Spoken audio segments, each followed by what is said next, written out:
Rejection doesn't mean that you weren't good enough.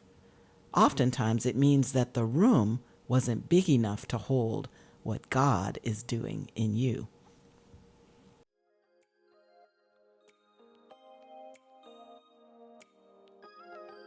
Hi, my friend.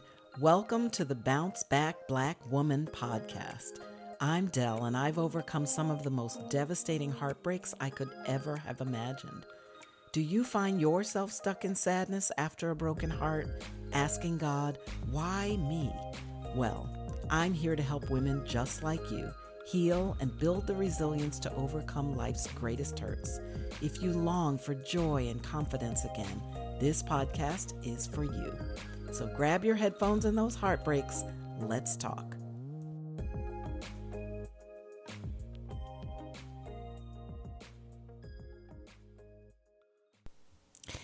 Hey, my friend. I want to start today's episode by saying something simple but important. If you've been playing small, this one's for you. Today I want to talk about the moments when life or people cause us to shrink. Sometimes it's subtle. Sometimes it's not so subtle. Sometimes it's heartbreaking.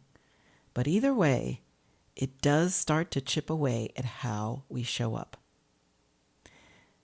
There have been many times where I have shrunk away. I've withheld and I've played small. There's one particular time that I remember that I showed up for my job with 1,000% effort every day. I was on a mission to prove myself. I was working hard to prove my abilities, prove my value, prove my intelligence, prove my capabilities. I applied for an open role on my existing team. It would have been a promotion. It would have come with more responsibility and more financial reward.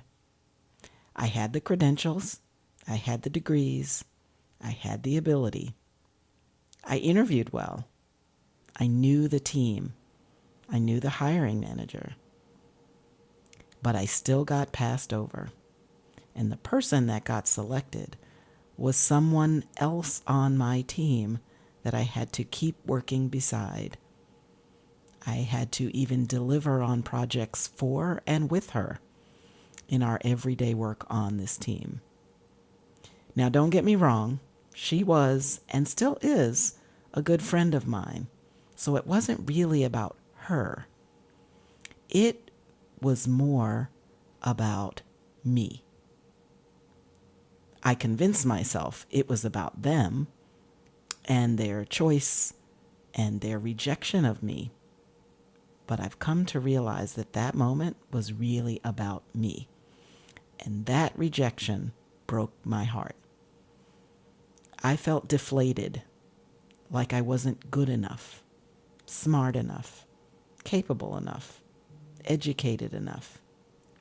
It felt deliberate, like rejection dressed up in professionalism.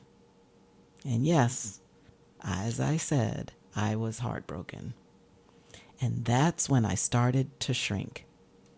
I started to withhold my ideas, my energy, my brilliance. I started to show up with the I'll show them kind of energy. I know you know what I mean.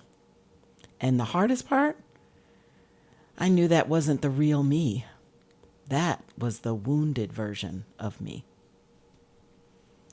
All too often, we confuse hiding with humility. But shrinking to avoid pain isn't the same thing as walking in grace. You can have boundaries without building a wall between you and your own brilliance. You can have boundaries without building a wall between you and your own abilities.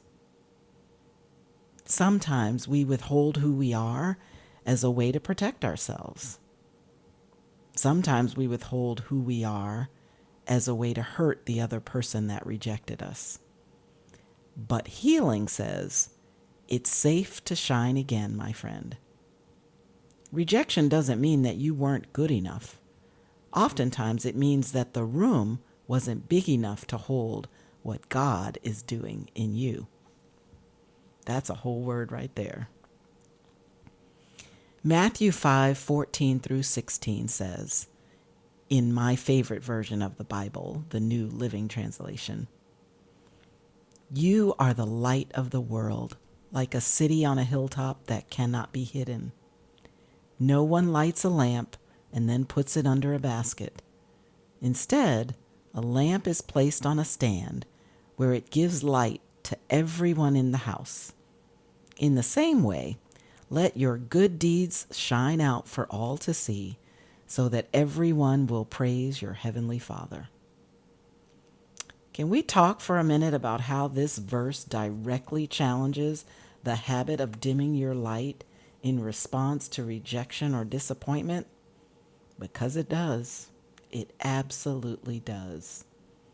Affirm that your light is meant to be seen, not for applause, but for God's glory and your growth. Now, that experience in my life and the healing that followed is why I believe in tools that help us understand ourselves better. We're planning to dive a little bit deeper into that in episode 5, so make sure that you follow the show so that you don't miss it. But yes, tools that help us understand ourselves better help us look inward when heartbreak comes our way and understand why we may have taken things a certain way or how we are thinking about our worth based on others' actions. So, I ask you, if this episode resonated with you, I want you to do several things. I want you to sit and reflect on where this may have shown up in your life and how you might take a different approach in the future. Be ruthlessly intentional about looking at your actions honestly and truthfully, and own the areas where you can improve. And that's what's going to help you on your bounce back. If this episode resonated with you, I want to invite you to leave a rating and a review wherever you listen, so that other women who need it can find this podcast and this particular episode. I also want to invite you to follow the show, and that way you'll never miss a new episode. Regular episodes are scheduled to drop every Tuesday and Friday, and I'll even be featuring guests on the podcast so that we can dive in deeper and have fun but meaningful conversations on specific areas where so many women, and Black women in particular, need a bounce back. We need bounce backs in our relationships. We need bounce back in our confidence. We need a bounce back in our corporate navigation. We need bounce back with grief and loss and so many other areas that we're going to be tackling. So remember, my friend, your voice matters, your presence matters, and your light, it was never meant to be dimmed. You're bouncing back. And this time, you don't have to do it quietly, because God gave you a light and a voice to continue to bounce back, Black woman. Remember, my friend, this isn't just a podcast. Bounce Back Black Woman is a whole space created to support, empower, and equip you as you heal, grow, and step into your God-given confidence. Here are some ways that you can stay connected and feel poured into even between episodes. Visit bouncebackblackwoman.com. This is our home base for all the things. Check out the Bounce Back Black Woman Companion Journal. It was created by me for women like you who need space to process, pray, and rebuild along this journey side by side with the podcast and the episodes. You can order your copy right on the website. Join the community of listeners who are bouncing back together on a new, free, private app called Geneva. I chose this app intentionally to block out the noise of social media. It's where we're having these conversations each and every week, not just here on the mic, but in real time. And you can join right from the website. And don't forget to sign up for my weekly newsletter. That's where I'll send encouragement, episode extras, inside peeks, and journal prompts straight to your inbox. And remember, my friend, everything that I create is designed with one purpose in mind, to remind you that you're not alone and that your bounce back is already in motion. Well, that's it for today, my friend. I really hope this episode inspired, encouraged, or just plain comforted you. If so, please share it with a friend who might be struggling in her own healing journey. And if you take a moment to leave a quick review on Apple Podcasts, you'll help other women find encouragement through their heartbreak. Remember that God is holding your hand along this journey, and guess what? I'm holding the other. Life is short, so bounce back, Black woman.